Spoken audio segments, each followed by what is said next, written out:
Famous politician Abraham Lincoln once said, "Ballot is stronger than bullet." Good morning, everyone. Today I am going to speak on the topic which is fundamental to every democracy in this world: universal adult franchise. Now, first of all, let's talk about what universal adult franchise is. Simply put, it is the right of every citizen or every adult citizen to vote in the elections, irrespective of their gender, race, class, or their economic condition. It is based on the idea that every citizen is equal and everyone should get a say in the election of their leaders. Simply put, it is based on the principle of one person, one vote. Historically, as we see today, and the situations today, historically it was not so. Earlier, earlier election was a privilege limited to only certain elite people who were having land, property, or they were male. The people who were poor, or the slaves, or the women had no say in the election of their representatives or the election of their leaders, who are ultimately going to affect them also. In ancient Greece, only wealthy men who were having land and property were allowed to vote. Even in the modern democracies like United States and United Kingdom, voting was once limited to certain white elite population, and the other population like the African Americans were not allowed to vote. Even the women had to fight a long battle to get the basic election rights, and the African Americans had to fight a tough fight to get these basic rights of every citizens, which are present today.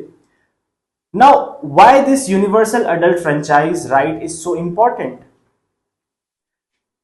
It says that since every citizen of a country is equal, everyone should have a say in the election of the person who will govern them. Now let's talk about how the universal adult franchise principle has been implemented and is operating globally. First of all, let's come to our country, India. Just after independence in 1947, the constitution makers granted this right to each and every adult citizen, and it has been implemented since, and today we are the world's largest democracy, and the principle of universal adult franchise still thrives in our country. Let's talk about the United States of America. There, the African American population had to face discrimination regarding this right. They were not allowed to vote. Women were given this right in 1920s, and finally when the Voting Act was passed in 1960s, all the restrictions which were put on the African American community were removed, and today they are free to participate in the election. Talking about the South Africa, where apartheid was prevalent, only after 1990s the restriction of the race was removed from the election process. So this is how the universal adult franchise has been implemented worldwide. Now let's talk about, because since we are living in the real world, everything has its positive aspects as well as its negative aspects. So universal adult franchise is not without its criticism. There are criticisms of it. First and foremost, there is the dilemma of informed versus uninformed. Since we have granted this right to every citizen, we assume that he or she will make a educated choice. But this is not the case. Many people in democracies, and especially if I talk about our country, are uneducated or uninterested in this process. They are not interested in the socio-economic and political avenues, due to which they are susceptible to the propaganda, they are susceptible to the persuasion of the political parties. One more criticism is the tyranny of majority. Election system works on the majoritarianism. Since the majority wins, so it there is a huge probability that the minority's voice will be curtailed, and we see it in many countries, even in our countries.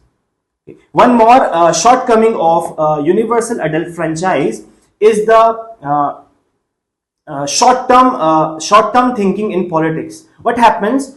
Every leader or every politician wants to win the election, due to which they make huge promises which are sometimes not even practical, and they are very short term pessimistic type of goals. For example, recently we have seen in our countries and worldwide also the freebie culture which is going on. This freebie culture, we all know in long term it is not good for a economy of a country, but leaders are giving it and the voters are accepting it. So this is another criticism of a universal adult franchise. Now, regardless of all the criticisms, still, why universal adult franchise matters? Because it gives every adult citizen a right, a say in their election of their political leaders. Election is not a right; it is also a responsibility. This is the responsibility of every citizen, which is going to shape the future of a country, a community, and the world. In the end, I would like to say that elections are election. Every election is determined by the people who appear to vote. Thank you.